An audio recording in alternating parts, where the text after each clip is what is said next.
Let's walk through the router boot up process. As you can see, I have a console connection using TerraTerm to a Cisco router. There are three major phases. In the first phase, the router runs the Power on Self-Test or POST program. Located in read-only memory or ROM, the Power on Self-Test checks for errors in the hardware like the CPU, the DRAM, and also the NVRAM. After the system posts, the router then runs the Bootstrap program. The Bootstrap program is also located in ROM. This is the end of the first phase. The purpose of the Bootstrap program is to locate and load the Cisco iOS software.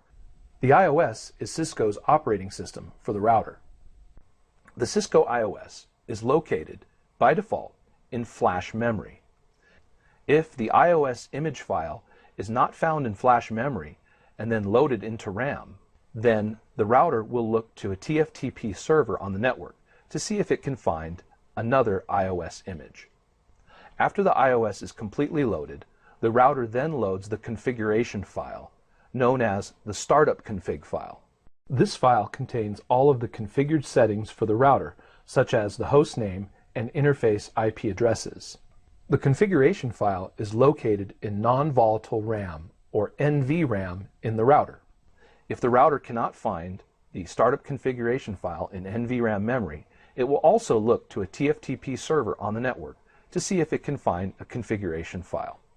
If a configuration file is not located on a TFTP server either, then the router will enter setup mode, which is a configuration wizard meant for initial setup. Let's watch the process in action. I'll go back to my TerraTerm console connection and press return. You can see that I now have a console connection to the router. I'll type enable to get to privileged user mode and then type reload. This will reboot the router and we can watch the boot up process in action. I'll hit enter and proceed with reload. I'll hit enter to confirm.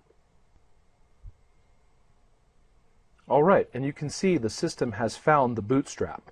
The system has rebooted System Bootstrap version 15. You can see it right there. So the system has performed the post already and now found the bootstrap.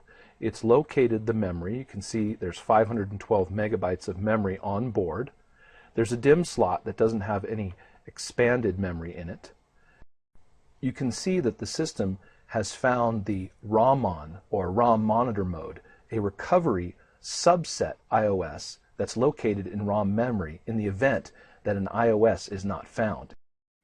You can see that the Bootstrap program has now found the iOS image file and is decompressing the iOS image. You can tell this from the presence of the hash characters. It's finishing the boot up process. It now recognizes that we are running the Cisco iOS software version 15.2, sub-release 3. At the bottom here you can see that the memory, the flash memory on the router has been recognized, and now the configuration is being loaded. Now with this router I've configured one interface, and that is the gigabit 00 interface. So if we look here, I'll scroll up slightly, you can see that the interface gigabit Ethernet 00 has changed its state to up. That's because I've configured it. So we know at this point that the configuration has been loaded, and that's what we see from the output from the router here. At the end now, the router is finished booting and I can press enter. I'm met with the command prompt.